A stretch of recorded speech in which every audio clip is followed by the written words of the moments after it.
ሰላም ሰላም ውድ ቤተሰቦች እንዴት ቆያችሁልን? በዛሬው ጥጡ በርካታ ክለቦች የመለከቱ አሁን አዳዲስ መረጃዎች ይዘን መጥተናል። አብራችሁን ቆዩ ውድ ቤተሰቦች። እንደተለመደው ለቻናሉ አዲስ ከሆናችሁ በቅድሚያ ቻናሉን ሰብስክራይብ በማድረግ ቤተሰቡን ሁለቱ መረጃዎች አለፍን። አብራችሁን ቆዩ።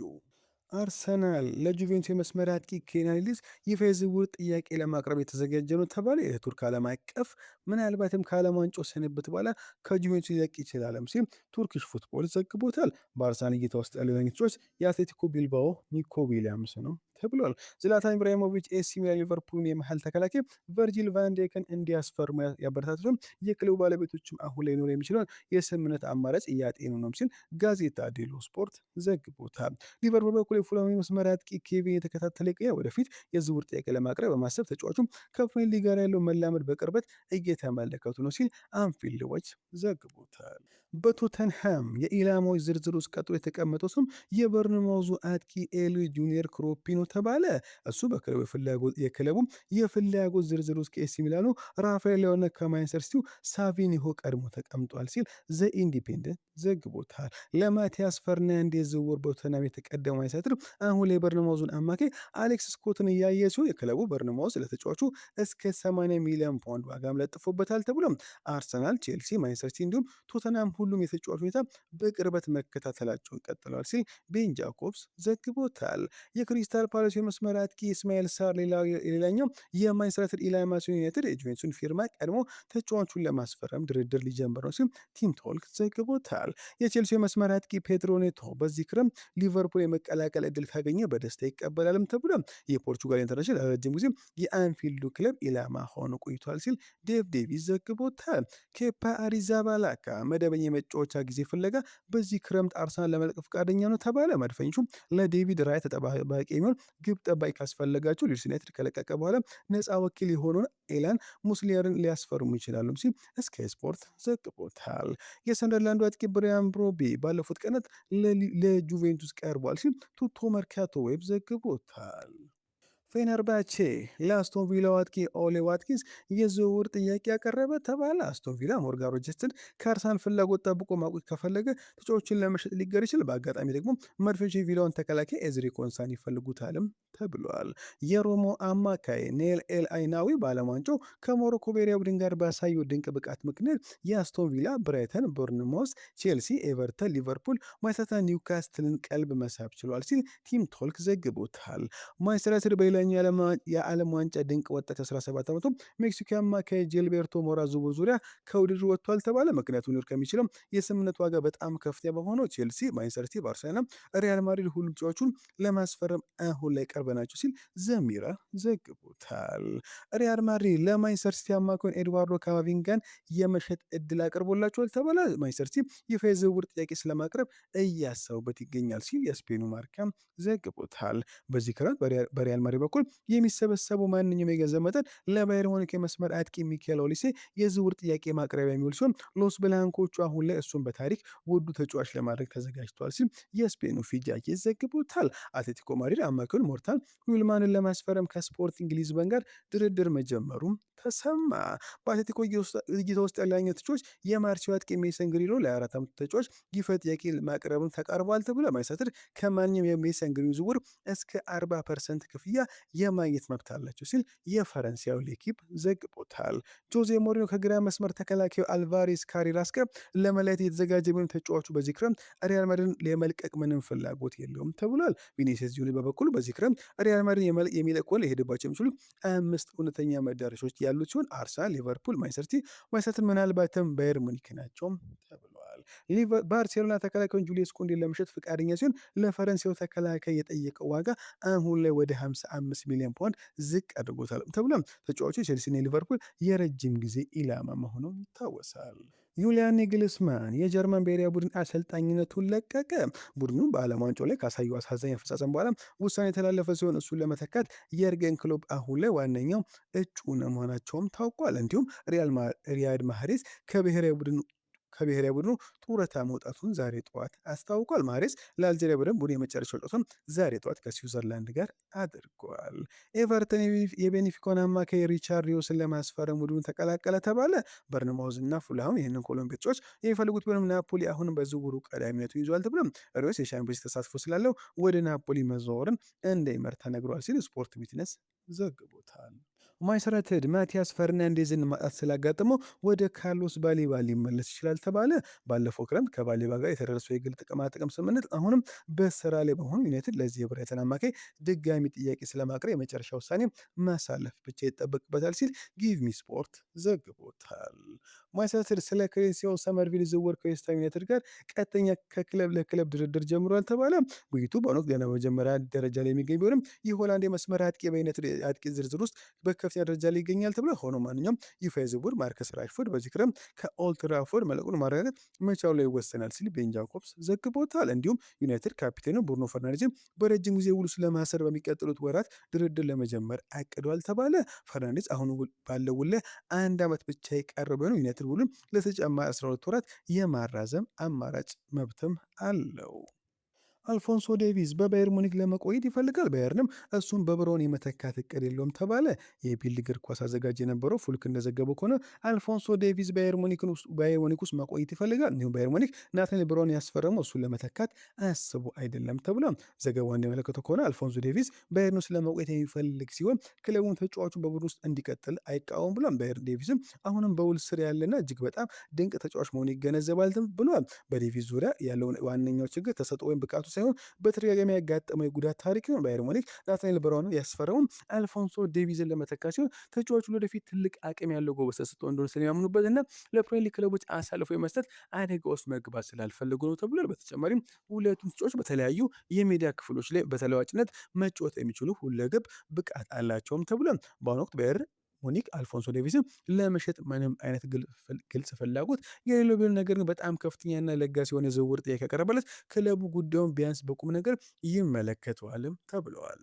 ኦሌ አትሌቲኮ ማድሪድ ለአልቫሬዝ ተለዋጭ የሚችለውን ግሪንውድን ይፈልጋልም ተባለ። ኦሌ እንደዘገበው ከሆነ አትሌቲኮ ማድሪድ ሁሊያን አልቫሬዝ ለሚችልበት ሁኔታ እቅድ ቢ አዘጋጅቷል ተብሏል። አልቫሬዝ በመጨረሻ የሚዘዋወር ከሆነ ምናልባትም አትሌቲኮ ማድሪዶች የማርሴዮን አጥቂ ሜሰን ግሪንውድን ለማስፈረም ሙሉ አቅማቸውን ተጠቅመው ይንቀሳቀሳሉ ብሏል። ከዓለም ዋንጫው በኋላ ሁሊያን በዚህ ክረምት ክለቡ የመልቀቅ ፍላጎት እንዳለው በይፋ ይናገራል። ምንም እንኳን አትሌቲኮ ማድሪዱ ፕሬዚዳንት ሴሬዞ የማይሸጥ በማለት በጠንካራ ምላሽ ቢሰጡም የባርሳን ፕሬዚዳንት ጆዋን ላፖርታ ግን የዝውውር ጥያቄ ማቅረባቸውን አረጋግጠው ጥያቄው አሁንም ተቀባይነቱ እንደጸና ይቆያልም ብለዋል። የአትሌቲኮ ማድሪድ አቋም ግልጽ ነው። ተስማሚ ተተኪ ተጫዋች ሳይገኝ ማንም አይለቅም ነው። ለኤኪፕ እንደገለጸው ከሆነ የአትሌቲኮ ማድሪድ የስፖርት ዳይሬክተር አልማኒ ገና ከግንቦት ሜይ ጀምሮ ስለ ተጫዋቹ የዝውውር ሁኔታዎች መጠየቅም ጀምሮ ብሏል። አሰልጣኝ ዲየጎ ሲሞኔም በዝውውር የተስማማ ሲሆን እሱን ከቀይ መስመር አጥቂነት ይልቅ እንደ ዋና ጨራሽ ለመጠቀም ይመርጣሉ ተብሏል። ግሪንውድ ባለፈው ውድድር ዘመን ለማርሴይ በ40 ጨዋታዎች 25 ጎሎችን ያስቆጠረ ሰው ማሳተፍ አሁንም በተጫዋቹ ላይ የ40% የሽያጭ ድርሻም እንዳለው መታወስ አለበት። ክርስቲያኖ ሮናልዶ ከዚህ ዓለም ዋንጫ በኋላ ምናልባትም ከብሔራዊ ቡድን ራሱን ሊያገል ይችላል ስትል እህቱ ይፋ አደረገች። ክርስቲያኖ ሮናልዶ ከፖርቹጋል ብሔራዊ ቡድን ጋር ያለውን ታሪክ የእግር ኳስ ዘመን ከዓለም ዋንጫው በኋላ እንደሚያበቃ እህቱ ገልጻለች። ካቲያ አቬሮ እንደተናገረች ከሆነ የፖርቱጋል ደጋፊዎች ለ41 ዓመት ኮከብ ስንብት ሊያደርጉለት ይችላሉ። በዩናይትድ ስቴትስ፣ ካናዳና ሜክሲኮ የሚካሄደው ይህ ውድድርም ለብሔራዊ ቡድን የሚያደርገው የመጨረሻ ዳንስ ይሆናልም ብሏል። ይህ ዜና የወጣው ፖርቱጋል በዓለም ዋንጫው ወደ 16 ውስጥ ለማለፍ በቶሮንቶ ከክሮሺያ ጋር ለመጫወት ጥቂት ሰዓታት ሲቀሯትም ነበር። እሷም በቶሮንቶ ስታዲየም ውጭ ለስፖርት ቲቪ በሰጠችው አስተያየት ባለኝ መረጃ መሰረት ደጋፊዎች ስንብት ሊያደርጉለት ይችላሉ ስትል ተናግራለች። ዛሬ ባይሆንም እየሰነበት እንደሆነ አምናለሁ። እየተናገርኩ ያለሁት ስለ ብሔራዊ ቡድን ነው። ከታማኝ ምንጭ እንደተረዳሁት ከሆነ ይህ ዓለም ዋንጫ የእሱ የመጨረሻው ነው ብላለች። ሮናልዶ ከክሮሺያ ጋር ግብ ማስቆጠሩም ይታወሳል። እሱም ለሀገሩ 146 ጎሎቹን በማስቆጠር በወንዶች እግር ኳስ ታሪክ የምንጊዜውም ከፍተኛ ጎል አስቆጣሪ ነው። ከፖርቱጋል ብሔራዊ ቡድን ጋር ያደርግ ያለው ስንብት ብዙም የሚያስደንቅ በ2028 የአውሮፓ ዋንጫ ወቅት ሮናልዶ እድሜው 43 የሞላ ሲሆን ሀገሩ ከስፔንና ከሞሮኮ ጋር በጥምረት ለምታስተናግደው ቀጣዩ ዓለም ዋንጫ ደግሞ 45 ዓመት ይሞላል። ይህ አል ናስር ኮከብ በሰሜን አሜሪካ እያደረገው ባለው የዓለም ዋንጫ የተቀላቀለ ብቃትን እያሳየ ሲሆን ፖርቱጋል መክፈቻው ጨዋታ ከኮንጎ ጋር 1-1 በሆናቸው በተለያየችበት ወቅት ደካማ ብቃት ካሳየ በኋላ በኡዝቤኪስታን ላይ 2 ጎሎቹን አስቆጥሮ ነበር። ትላንት ምሽት ላይ ክሮሺያ ላይ ግብ አስቆጥሮ ቡድኑን ወደ ወደ 16 ውስጥ ጥሎ ማሳለፍም ችሏል።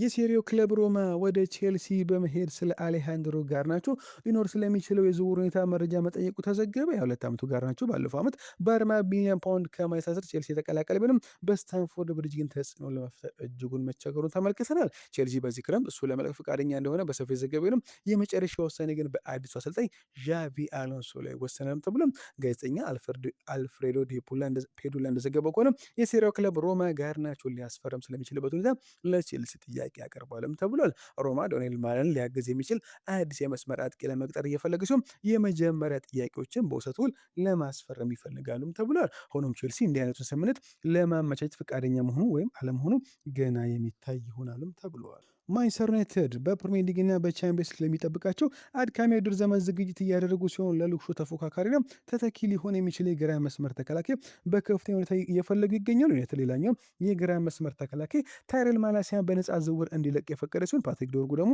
ይበልጥ እንደ ግራ መስመር አጥቂ ሆኖ እየታየም ነው ተብሏል። ዩናይትድ የሉዊስ ሃል ከፍተኛ አድናቂዎች ናቸው። ተጫዋቹም የልክሾ ተተኪ በመሆን ለረጅም ዓመታት የክለቡ የመጀመሪያ ተመራጭ የግራ መስመር ተከላካይ መሆን እንደሚችልም ያምናሉ ብሏል። ኒውካስትል የሚቀጥለው ዘመን ቻምፒየንስ ሊግ ላይ አለመገኘት ተከትሎ እንደ አንቶኒ ጎርደን፣ ሳንድሮ ቶናሊ እንዲሁም ሆል ከሴንት ጄምስ ፓርክ የሚለቅ ሌላኛው ትልቅ ኮከብ ሊሆን ይችላልም ተብሎ ቤን ጃኮብ ዘ ዩናይትድ ስታንድ ላይ ከተባለው መገናኛ ብዙሃን ጋር ባደረገው ቃለ ምልልስ እንዲህ ሲል ይናገራል። ስለ ሉዊስ ሃል ባለኝ መረጃ መሰረት እሱ የዩናይትድ ኢላማ አይደለም የሚሉ አስተያየቶች ቢኖሩም እኔ ባገኙት መረጃ መሰረት ግን እሱ የክለቡ ትልቁ ኢላማ ነው።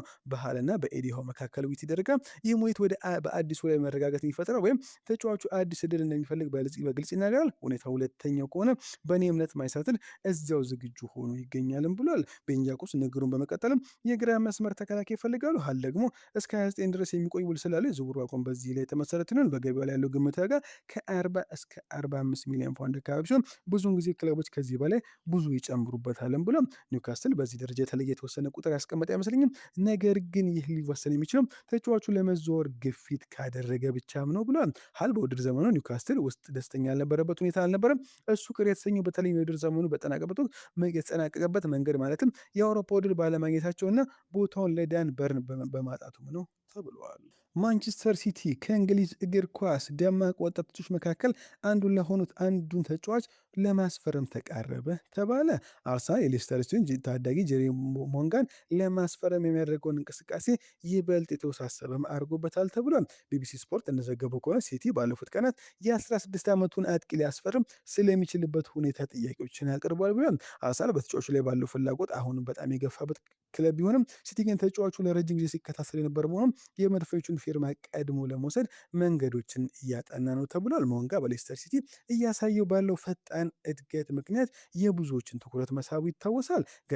ገና በለጋ ዕድሜም ለዋናው ቡድን መጫወት የጀመረ ሲሆን በሀገር ውስጥ ካሉ በጣም አያስደሳች አጥቂ ተስፋዎች አንዱ ተደርጎም ይታያል። ቶክ ስፖርት እንደዘገበው ከሆነ አርሰናል እስከ 10 ሚሊዮን ፓውንድ የሚጠጋ ስምምነት ለማጠናቀቅ ተቃርቦ የነበር ቢሆን የሲቲ ዘግይቶ መግባት ግን የዚህን ዝውውር ፍልሚያ አቅጣጫ ሊያስቀይረውም ይችላልም ተብሏል። አርሰናል በዚህ ወጣት የመስመር አጥቂ ያለው ፍላጎት እውነተኛ ነው። የሚኬል አርቴታ ቡድን ወጣት ተሰጦችን በማሳደግ ረገድ ጠንካራ ስም እየገነባ ሲሆን ሞንጋም ከክለቡ የረጅም ጊዜ የተጫዋቾች ምልመላ ስትራቴጂ ጋር በትክክል ይጣጣማል ተብሎ ነበር። መድፈኞቹ በዚህ ክረምት ቀድሞ የታወቁ ኮከቦችን ብቻ ሳይሆን ማዞር የሚፈልጉት የወደፊት የዝውውር ዋጋቸው በከፍተኛ ሁኔታ ከመናሩ በፊት ድንቅ ወጣቶችንም ጭምር በይፋ ለማስፈረም እየሞከሩ መሆኑም ይታወሳል። አሁን ግን በጄሪ ሞንጋ ዝውውር ምናልባትም በማንቸስተር ሲቲ ሊሸነፉ እንደሚችሉም ተነግረዋል። የሊቨርፑል አማካይ ከርቲስ ጆንስ በአሁን ጊዜ የቀረቡ ሁለት ጥያቄዎችን በተመለከተ አንዳንድ ጥርጣሬዎች በመኖራቸው ምክንያት በክለቡ ለመቆየት ፍላጎት ሊኖረው እንደሚችል ተዘገበ። የ25 ዓመት ላለፉት ዓመታት ለሊቨርፑል ጠንካራ የመጀመሪያ ተጫዋች የነበረ ቢሆንም በክለቡ ውስጥ ያሉት ብዙዎቹ ተስፋ አድርገውበት በነበረው ልክ በትክክል ማድረግ መቻሉ ግን አከራካሪም ነው። በአሁኑ ሊቨርፑል ውል ላይ 1 ዓመት ብቻ የቀረበ ሆኖ ጆንስ አንፊልድን ለመለቅ እያደላ እንደነበር ቀደም ተዘግቦ ነበር። ሆኖም ሊቨርፑል ኤኮ እንዲያወጣው የቅርብ ጊዜ መረጃ በጉዳዩ ላይ ጥርጣሬንም ጥሏል ተብሏል። ምክንያቱም ኢንተር ሚላን የጆንስን የዝውውር ሂሳብ መክፈል የማይችል ሲሆን ተጫዋቹ ራሱ ደግሞ በኖቲንግሃም ፎረስት ለመዘወር ባለው ዕድል ላይ ሙሉ በሙሉ አልተስማማም ተብሏል። ከርቲስ ጆንስ በመጨረሻም ሊቨርፑል ሊቆይ ይችላል። ነገሮች ካልተቀየሩ በቀር ጆንስ ቢያንስ ለአንድ ተጨማሪ ዘመን ሊቨርፑል ውስጥ ሲቆይ ልናየው እንችላል። ይሄ የእንግሊዝ ብሔራዊ ቡድን ተጫዋች አሁንም በቡድን ውስጥ ትልቅ ሚና ሊኖረው የሚችል ሲሆን በቅርቡ ወደ ክለቡ በሚመጣው አዲሱ አሰልጣኝ አንዶኒ ራውላ ስር አዲስ ጅምር ሊኖረውም ይችላልም ተብሏል። ውድ ቤተሰቦች ለዛሬ በረ ቆይታ በዚያ በቃ። መልካም ቀን